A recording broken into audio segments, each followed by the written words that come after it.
आता मोठमोठे अभ्यास जे असतात ना तर ते हेच कसं आहेत राहतं ना. जाणार? हेच अभ्यास भारी भारी अभ्यास करतात लोक. हम्म. त्याचं कारण त्याचे पण हे साधू संतांनी जे केलं तेच माणसं मोठे झाली. हम्म. लोकमान्य टिळकांना सुद्धा अनुग्रह होता. हम्म.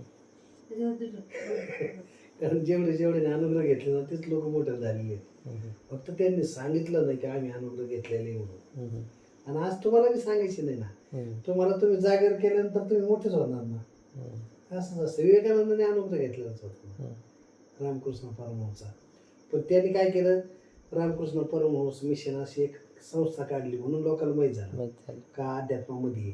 पण काही अशी माणसं आहेत विचारवंत का ज्यांनी संस्था वगैरे काही काढल्या नाही पण स्वतःच्या जगामध्ये फायदा करून घेतला आणि स्वतः बनले ते.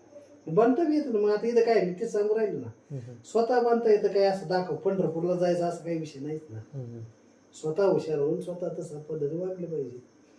हाच विषय ना महत्वाचा. कबीराचा तर कसा विषय किती डेंजर आहे. लोक म्हणे त्या काशीला मरण आलं ना चांगलं असतं. कबीर म्हणे तसं मी जिथं मरण तीच काशी आहे म्हणे. ते त्याच्या स्वतःच्या गावाला गेलं ते मरण ते जीव ठेवायला टायमाला. कसं किती अवघड आहे. संतांची विचार कशी राहिली लोकांचे विचार कसे राहिले.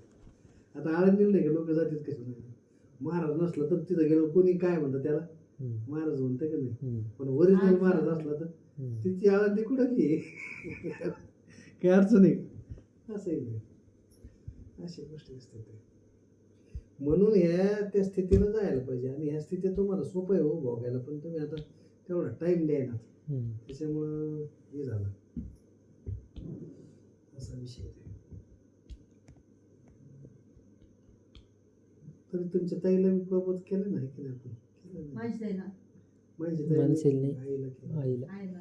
नाही माणशी ताईला बी देऊन टाकायला ते भेटायला भेटा तिला आता. एक वेळेस टाइम देऊन घेऊन तेवढं पूर्ण करून घेऊन जाणे म्हणजे पुढच्या गोष्टी त्यांच्या नीटनेटक्या होत्या सगळ्या सोयीच्या. असं काही अडचण राहणार नाही. अडचण नाही राहणार नाही ना. ना. करावंच लागत ना. ते आता सध्या काय आहे, ते दिसतं जरा. इथं होता चान्स आपल्या मिळायला समजा घरी आले असते. पेपर झालं होतं तिचं. पेपर. पेपर होता तिची. ते गरजच पडते माऊली. ते प्रबोध घेणं गरजेचं होतं.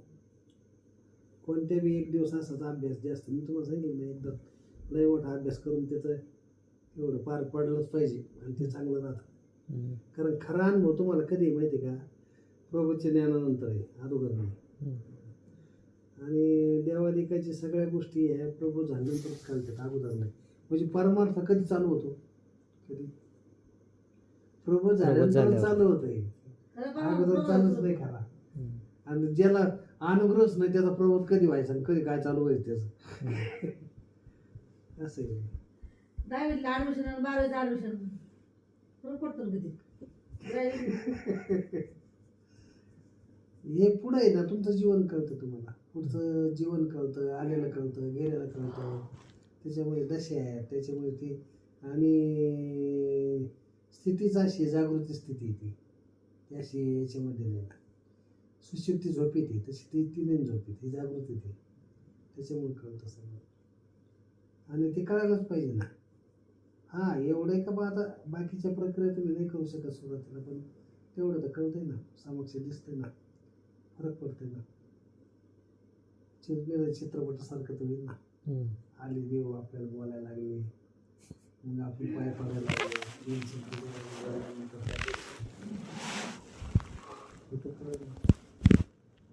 समक्ष आहे की नाही.